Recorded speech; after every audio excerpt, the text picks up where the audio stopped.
Pourquoi? Lorsqu'on souffre d'angoisse, généralement, on va ressentir des douleurs physiques. Si vous souffrez d'angoisse, j'imagine que c'est une question que vous devez vous poser toute la journée. Ok, d'accord, je souffre d'angoisse, je vais pas bien, psychologiquement, ma tête ne va pas bien. Mais pourquoi ça en devient physique? Au point où je suis sûre que j'ai une maladie, j'ai été voir le médecin 1000 fois, il me dit que tout va bien. D'accord, tout va bien, mais j'arrive pas à respirer, j'ai mal au cœur, j'ai mal au dos, j'ai mal là. Comment ça se fait? Je vais vous les expliquer en 3 points. Évidemment, je vais essayer d'être vraiment le plus simple possible pour vous aider, mais vous inquiétez pas. En bas de la description, il y aura des liens qui expliquent les différentes recherches qui ont été faites, parce que vous inquiétez pas, heureusement qu'il y a eu des recherches qui ont été faites pour comprendre pourquoi une personne qui souffre d'angoisse, finalement, elle a aussi des douleurs physiques. Donc, juste par contre, avant de commencer cette vidéo, je tiens juste à préciser qu'il est toujours important, lorsqu'on a des douleurs physiques, quand même d'aller voir son médecin et d'essayer de bien vérifier que c'est psychologique et qu'il n'y a pas autre chose. Ça, c'est toujours important. Si vous l'avez fait, vous n'êtes pas obligé de le faire évidemment tous les mois. Je tenais juste à bien préciser ça.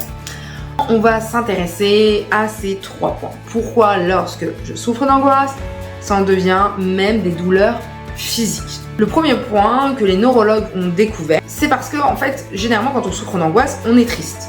C'est logique. Et en fait, lorsque vous n'êtes pas bien, en fait, vous êtes énormément concentré sur ce qui se passe à l'intérieur de vous, sur ce qui se passe physiquement. Lorsque vous êtes heureux, il y a des hormones qui sont envoyées et qui font en sorte que vous êtes énormément concentré sur l'extérieur.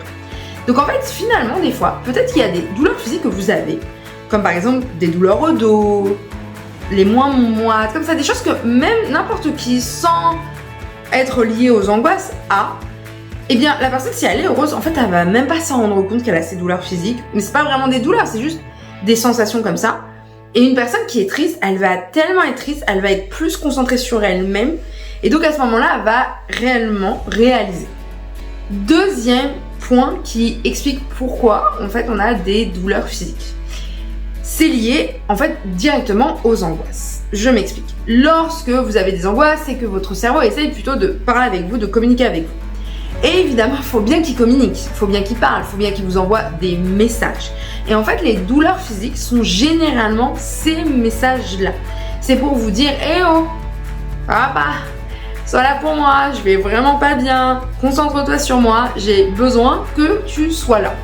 Donc c'est hyper important que vous soyez aussi parfois à l'écoute de ce corps-là, sans rentrer dans une paranoïa de ça y est, c'est bon, j'ai une maladie, mais plutôt de dire ah ok, apparemment mon inconscient veut communiquer avec moi et il faut que je me concentre sur ce qui se passe à l'intérieur de moi pour mieux comprendre. Ce sont des messages et vous allez tout de suite me dire pourquoi il m'envoie pas des messages plus sympas? Si vous envoyez des messages plus sympas, peut-être que vous l'écouterez pas, peut-être que vous écoutez les messages qui sont moins sympas et c'est un peu logique. Troisièmement, lorsque justement on souffre d'angoisse, on est dans une sorte de paranoïa que finalement, il faut pas que mon cœur y bat, faut pas que j'ai mal là, faut pas que j'ai mal là, faut pas que j'ai mal là. Et justement on se concentre tellement sur cette zone-là qu'au bout d'un moment ça déclenche des choses dans cette zone-là. Et c'est un peu l'histoire du placebo, quand on croit en quelque chose, ça arrive. Alors, vous avez par exemple des personnes, des fois ils ont mal au dos et ça les dérange pas, ils vont pas créer une angoisse par rapport à ça, ils vont dire ah ok d'accord j'ai mal au dos. D'ailleurs vous avez souvent des gens qui vous racontent, qui sont pas spécialement angoissés, qui vous disent ah oui mais moi aussi j'ai toujours mal au dos, ah oui mais moi aussi j'ai toujours mal là, ah moi aussi des fois j'ai du mal à respirer, mais vous les voyez, ils ont pas trop l'air de se concentrer là-dessus. Et puis ça passe et puis voilà. Mais quand on souffre d'angoisse justement et qu'on a énormément vécu des douleurs physiques, paralysées, d'avoir ces douleurs-là. Donc en fait, on veut surtout pas qu'elles arrivent, mais en fait, justement, parce qu'on veut pas qu'elles arrivent, elles arrivent automatiquement. Et on crée aussi des situations pour qu'elles arrivent. Une personne, par exemple, si elle va vraiment avoir mal ici, c'est parce que justement, elle est tellement angoissée qu'elle est repliée sur elle-même. Donc c'est les 3 points qui ont aujourd'hui été étudiés par les neurologues et qui expliquent, il y a d'autres points qui expliquent aussi ces douleurs physiques. En fait, c'est peut-être juste une angoisse, ce que vous avez. Et c'est important d'en prendre conscience parce que si vous n'en prenez pas conscience, si vous ne faites pas de thérapie là-dessus, le problème c'est qu'en fait toute votre vie vous allez penser réellement qu'il y a quelque chose qui ne va pas physiquement. Alors que tout va bien, ça va, vous êtes en bonne santé, c'est juste qu'en fait justement c'est parce que vous avez des angoisses que vous avez ces douleurs-là. Mais ces douleurs-là ne veulent pas dire qu'il y a une maladie qui se cache derrière. Et c'est très important parce que c'est ça le but, c'est que vous essayez de guérir de ces angoisses-là, mais pour guérir de ces angoisses-là, il faut que vous ayez la connaissance de l'angoisse, les effets qu'elle a sur le corps.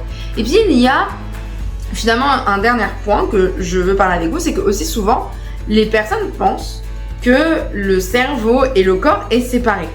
C'est-à-dire d'un côté il y a le corps et de l'autre côté il y a le cerveau. Et donc en fait finalement, ok d'accord, c'est notre cerveau qui crée des angoisses, mais mon corps il a rien à voir là-dedans. Oui, mais c'est qui dirige votre corps? C'est votre cerveau, c'est pas le voisin.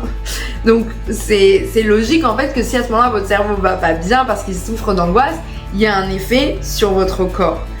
J'espère que ça vous a aidé pour toutes les personnes qui souffrent d'angoisse. Je m'appelle Sarah Balanski, je suis psychothérapeute et je propose un programme sur les angoisses.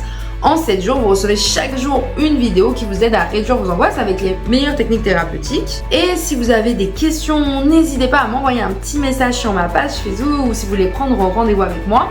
En tout cas, nous, on se retrouve dans une prochaine vidéo. J'espère vraiment que cette vidéo-là, elle vous a aidé à mieux vous comprendre, à sortir justement de ces angoisses, à mieux comprendre que ok non, j'ai pas de maladie, tout va bien, c'est mon cerveau qui me joue un petit peu des tours, mais c'est normal et je dois travailler là-dessus.